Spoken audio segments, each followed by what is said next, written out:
Shelly-Ann has championed initiatives that provided menstrual products, lead nationwide reproductive health workshops, and break long-standing stigmas surrounding menstruation. Her work has empowered thousands of women and girls to manage their reproductive health with confidence and dignity, making her a powerful force for change in Jamaican society. So let us welcome to Irie Jam Radio none other than Shelly-Ann Weeks. Shelly-Ann, good morning.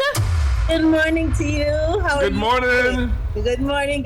I love the conversation. I have a few thoughts. Please, I know you do. I know you would have. Please share.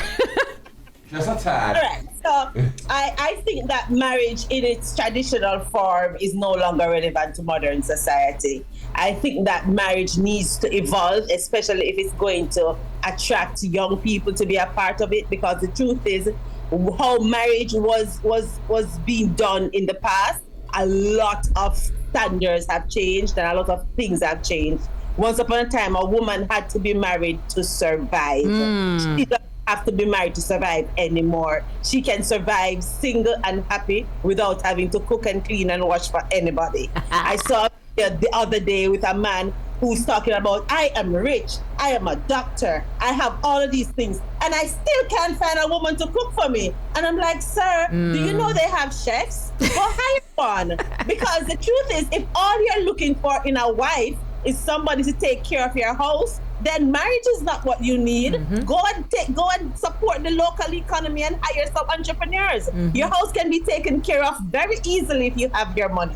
So I think that the way we look at marriage needs to be evolved if we are going to expect marriage to continue, because what exists right now obviously is not working for a whole heap of people. Oh no, you're right. You're spot on, and I welcome and receive that fresh perspective, because you're right. We're evolving daily. We are evolving daily, and so if our ideals that were placed on us by our forefathers and our parents, if we don't move from those ideals or relearn how in today's society we live or we need to carry ourselves, because you're right. The ideal of you have all this money but you can't find somebody to cook for you, but you're old tired, sir. In them day and age, them big day and age here. Anyway, Shelly-Ann, let me tell you something, people. Shelly-Ann Weeks is someone that I have seen in this space. I think we've met one or two times while I was in Jamaica. Yes, I do believe that. She is adamant, very vocal about reproductive health, especially as it pertains to our period and menstruation. And I know people find it cringy still today to talk about Shelly-Ann, and I love what you're doing and how you're approaching our menstruation, our cycle, and reproductive health, especially for our women and our young girls out there. Now, your foundation, Her Flow Foundation, got started, and what inspired you? I want to know what inspired the mission and to end period poverty in Jamaica. What even is? Educate us. What is period poverty? All right, well, period poverty is just a fancy way of saying you're not able to afford or access menstrual products when you need it.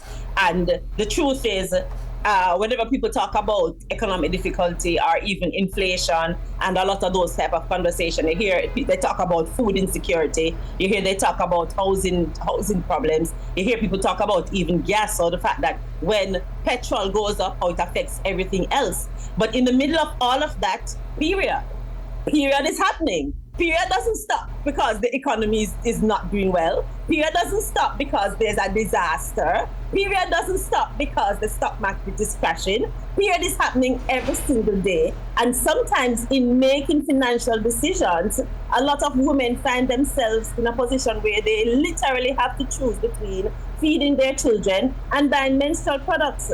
And with the cost of menstrual products constantly increasing, because believe it or not, most menstrual products are made in China, like most other things. So with all of these tariff conversations, the price of menstrual products are going to go up. I don't see that on nobody TV, nobody talk about it at the news, how the tariffs are going to affect menstrual products. But imagine you are already paying, let's say for Easy Max, $10 a pack for your menstrual pads. with the tariff, you're probably going to end up paying $20 a pack for the menstrual products. And if you're on a set budget, if you're on a budget that, listen, you don't really have a lot of wiggle room, then period poverty might come knocking at your door, because the truth is, if you do not have the money to eat, you do not have the money to purchase menstrual products. And what you find is that a lot of women are using discarded fabric. They are stealing tissue out of bathrooms. They are going into restaurants and taking out napkins and using those. And some of the things that they are doing is actually putting them at risk with their health, because some of these practices are not very hygienic and not very healthy. And so it leaves them at risk because they cannot take care of their menstruation in a hygienic, healthy way. And then there's the issue of dignity. If you cannot function in dignity as a woman, it translates in everything else that you have to do. If you're a mother, if you're a professional, if you're seeking employment, if you're just trying to survive in society. So all of these things really does affect the way we live, and it's a silent problem, because culturally we are still told to keep our periods to ourselves. Shelly-Ann, good morning. I like your vibe. I just like you. Curious, how do you get this across to men? Now, how do you get this across? Delicate. She'll tell you. You're doing it. How do you get this across to men? Well, you know what? My favorite cohort of men are men who have daughters. They are the easiest one to get to, because for a lot of their lives, they've not had to deal with periods at all. And now they have this little girl who is looking at them say, daddy, this thing is happening to me, I need your help. And so now they have to get involved. So literally what I do is I break it down the same way I just break it down. I say, listen, men understand logical things. So you just say you have $10 and you need to buy food, you need to buy essentials for the house, you need to pay the light bill, and then you realize you start doing all of these things and you need to buy menstrual products.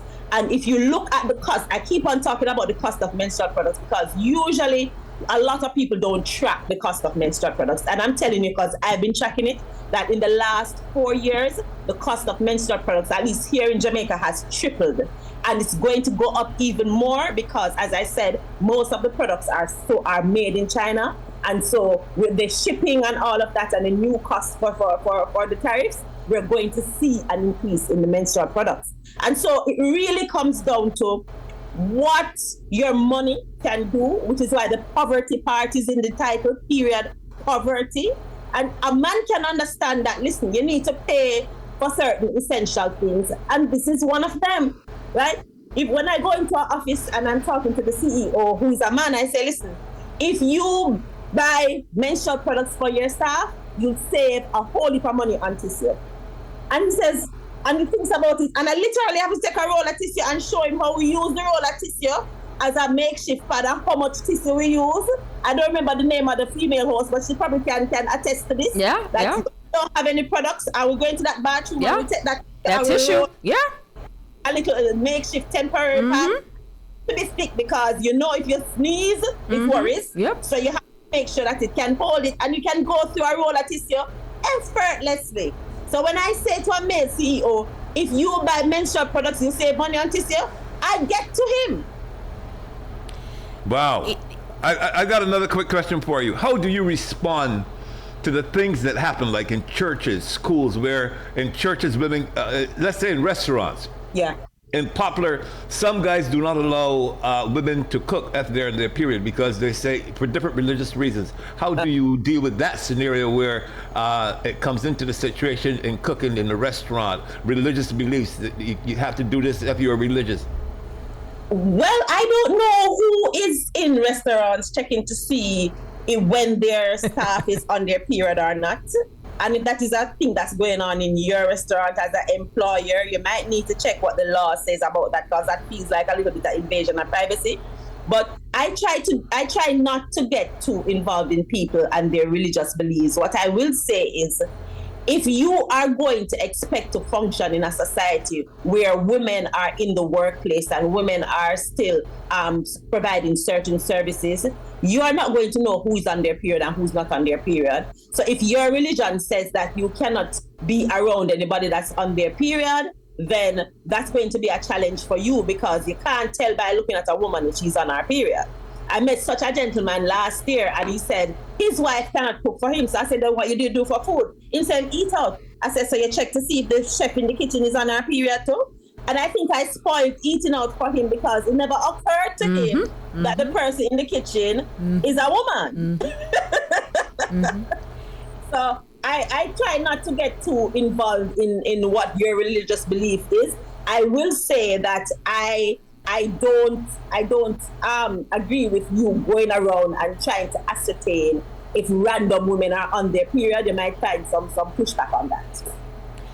Now, I mean, I can spend a whole hour speaking with you on this, because still in this day and age, right? We're not even talking about the Caribbean, which I know you're based in Jamaica, but still here in the U.S., we are skirting the issue of talking about period, and even the idea of having the notion of period poverty, not having the ability to afford, because even myself, when I'm on my monthly, I just go and grab my sanitary napkins. I'm not even looking at the price because it's a necessity for me. But what about these women who have children or are living on a fixed budget and or income, and they cannot afford it, or they have multiple girls and they're all seeing their periods simultaneously at the same time, because we do sync up. What happens then, right? And so these conversations are so very important, right?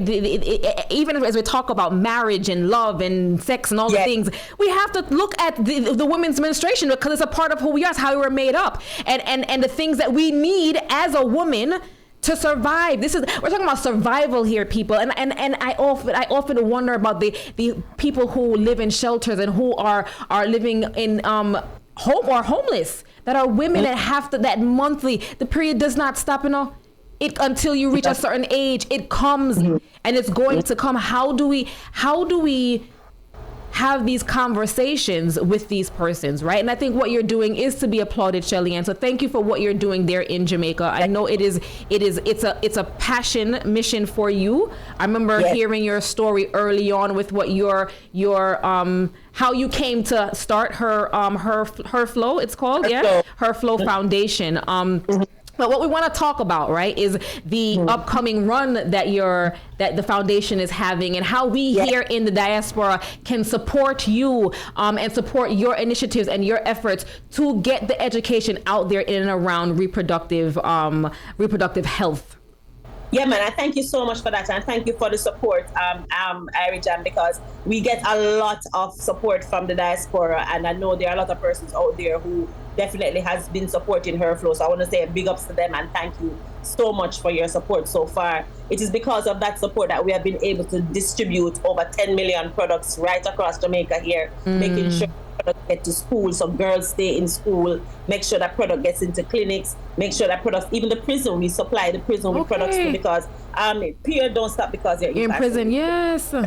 So we make sure that even Bellevue Hospital, we donate to Bellevue. We're doing a donation to them this week. Okay. So we make sure that we have, we try to supply products where it is needed as much as possible. And that's what this run is for. We're trying to raise the funds so that we can continue the work that we do. It does take cash to care. And even though persons will donate products, the products have to be stored, they have to be transported. I have a team that I have to pay for. So, we're really trying to raise the funds so we can keep the support going. So Red Run is happening on the 25th of May right here in Jamaica at Hope Gardens. It's an actual run. They're going to come to the Hope Gardens and have a nice time there in that space.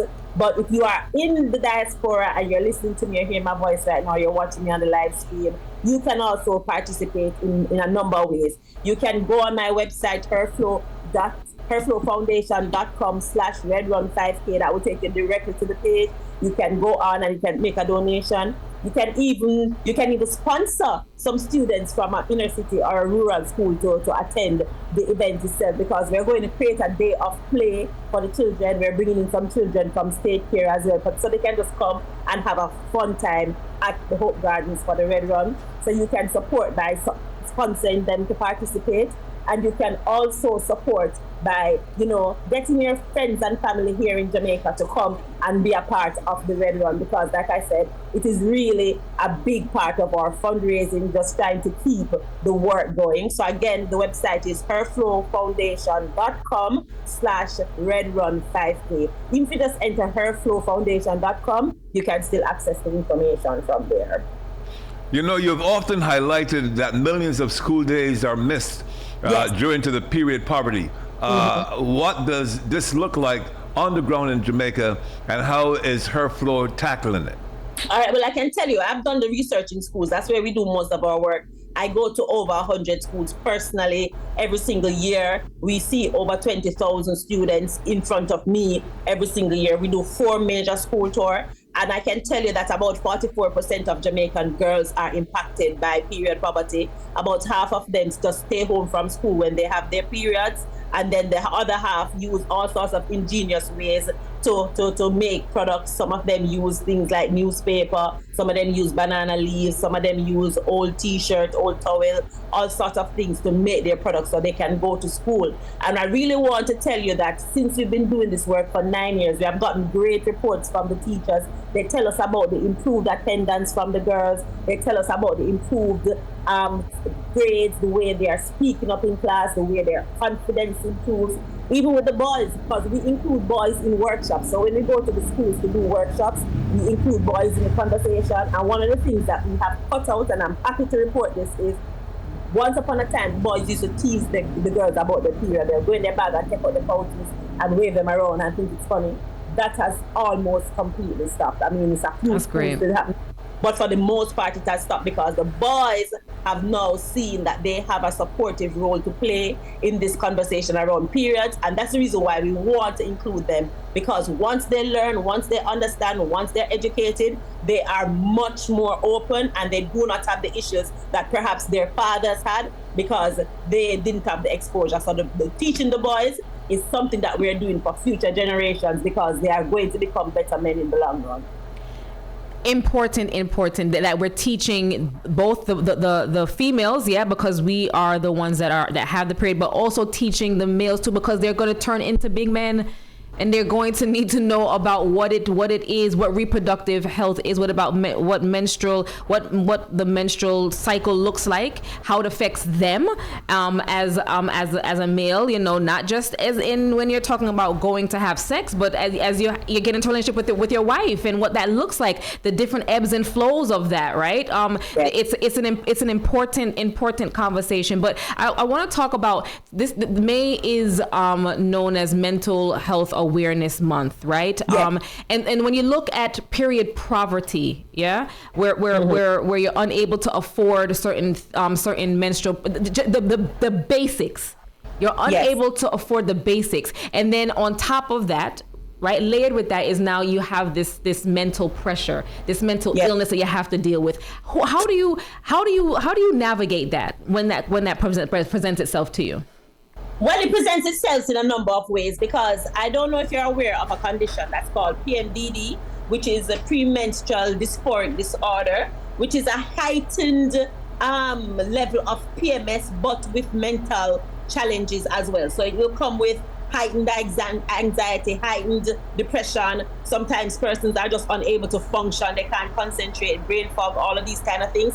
And that is one of the symptoms that one of the conditions, I should say, that happens with persons who have difficult periods, right? And so the fact that May is Mental Health Awareness Month also is important for persons who have difficult periods because the period is not just about the physical pain that you feel. There's a whole heap of internal conversations that a woman is having whenever she's having a period, especially if she's unable to manage her period properly, because now her self-esteem is being considered. Now she's unable to fully function in the different roles that she plays. Her ability to be a full mother in that moment is affected because her body is against her, plus she's feeling some sort of way because she's unable to provide for herself and to fill this very basic of needs, right?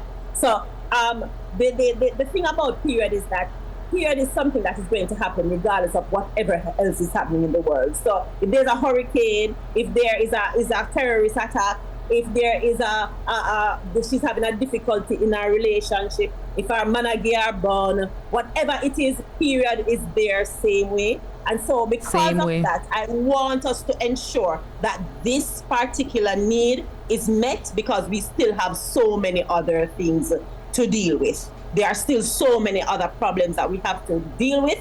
And if we are not able to manage our periods properly, it just amplifies every other problem that we have. So imagine you already have a mental illness plus period poverty. Ooh la la, you're just having a really, really difficult time. So that is the reason why we see the need to end the period poverty, to have menstrual products available for free for the persons who need it, so that they can at least deal with this particular need, because we know they have a lot of other things that they have to take care of. And you know what? I wonder if we could possibly enter legislation where because these things are a necessity, right? These things are a necessity, much like the air that we breathe in or whatever. We need these products. I wonder if the governments, and I'm talking about governments here, governments there, would entertain the idea of affording us these products for free. Do you think it's something that can happen in Jamaica? Oh, for sure. That's a conversation that I'm currently having right now. We actually have been we have moved forward with to a good pace where we are looking at what it's going to cost, what the budgetary thing is going to look like. And you know how government work, once them start talk about budget, it means that them serious. So, but we have to do it in phases, because the truth is, even though it might be free to the end user, it costs to do it, right? Yes. So we are still working out the logistics around that. But if I had my way, I would start with schools. For sure. I would start making it free in schools, and then in the next phase I would make it free in clinics, so that the adults can go to the clinics and access it. And then in the next phase I will get corporate companies to put menstrual products in their bathroom for their staff. And then in the next phase I'll get private entities to supply menstrual products in their bathrooms that they have for their customers. And if we do it in that stage, then we'll eventually cover all the different spaces, and then it will just be available for free to everybody. But right now, it is like, I think the most urgent group that we have to address is girls in school. I'm not satisfied with the fact that we have brilliant Jamaican children who, her reason for not finishing high school is she never have no period products. That does not sit well with me. I refuse to accept it. And so that is the space that I would like to have free menstrual products available first. And that is the reason why we are doing what we're doing at Her Flow, because I consider it an emergency. And that's the reason why we are so committed to doing something about this.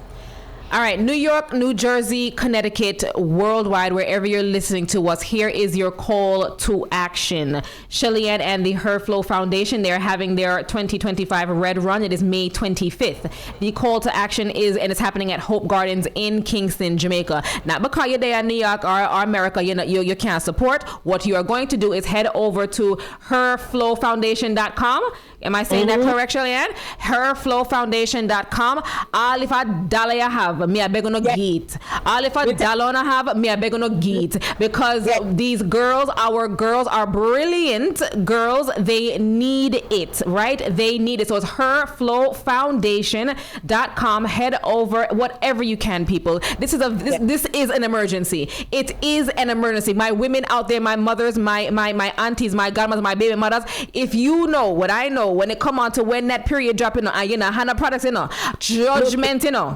Okay, so and this is why we're highlighting this here on this platform, because it is an emergency. It's a need that we need to have. And Shelly-Ann, I know you're starting to work in Jamaica, but I will encourage you to take it regionally, because this is happening throughout the Caribbean. Yes. Absolutely. But you know what? We work with organizations throughout the region, So don't get it twisted. I am located in Jamaica, but we have been working with organizations, even in the United States. Wonderful. We have a community foundation who's based in New Jersey. Awesome. We collaborate with them. We have a global menstrual equity council, and we even have a representative from Ghana, representative from South Africa. And so it is really something that we know women around the world, Black women around the world, are experiencing period poverty. But you know how it goes. You have to start at home, and you have to make sure that home is good, and then you can expand out. Because I know that there is somebody right now listening to us sitting with a piece of tissue in our underwear because she just don't have it. Look here. And so really, really want to make sure that we do what we can to just fix this problem, because this problem has a solution. We just need the funding to make it happen. Shelly-Ann, I want to jump in quickly. Restaurants, bars, lounges, you know, where you go into the bathroom, it says don't flush any napkins down the toilet. Yeah. And when you walk into these places, there's a constant reminder. It might come across negatively, it might come across positively, but it's out there. Restaurants, bars, lounges. Does that have a negative effect on persons when they enter the bathroom and see those signs? Not necessarily, but I think the reason why they'll put up those signs is because somebody went in there and flushed it down. And the truth is, there is so much stigma around menstruation that even disposing your pads is an issue, a conversation. So you have some people who believe that a soiled menstrual pad doesn't belong in the regular garbage. Right. So the bathroom may not have one of those sanitary bins, because you know there are places that have sanitary bins that are specifically designed for menstrual product disposal. If the bathroom doesn't have one of those bins, then the thing to do is to put it in the garbage bin, the regular garbage bin. Right. But I talk a lot about the culture and the tradition, and in our culture, in our tradition, it is not kosher, it is not appropriate to put soiled menstrual products into the garbage. Well, let me dispel that myth right now. It is garbage. Dash it in a garbage, because it's not going to do the garbage anything. The garbage is not going to be made dirtier because we put our menstrual products in it. Remember, people do worse things in garbage. Some people having them coffee this morning, so I'm not going to get too descriptive. But point is, if you are having a challenge putting your soiled menstrual products in the garbage, fight against it and drop it there. Because the effort to hide the period goes so deep that we are not comfortable disposing of it in a receptacle. And that's the reason why they try to flush it, because if it goes down the toilet, nobody sees it. Right? So I never thought about that. Somebody went in there and flushed it in before, and it's a very expensive plumbing problem. It's not something that can be solved with a plunger. They might not have to come with a snake, something. In some cases, they have to take the toilet off the thing, and it's not a cheap thing, so that's maybe why you see those things. Her Flow Foundation. Shelly-Ann, again, thank you for what you are doing. We are giving you your flowers, my darling, here on Irie Jam Radio. This is an important topic, and I know you've been championing it for years. It's not just no thing. People, please go and support herflowfoundation.com, herflowfoundation.com. Shelly-Ann, have a great day. There in Jamaica, and have a wonderful and have a great event, a successful event. Yes. All right, so it's time for us to jump to our top of the hour. We'll be right back right here. Let the cocks crow. Irie Jam Radio. Jam.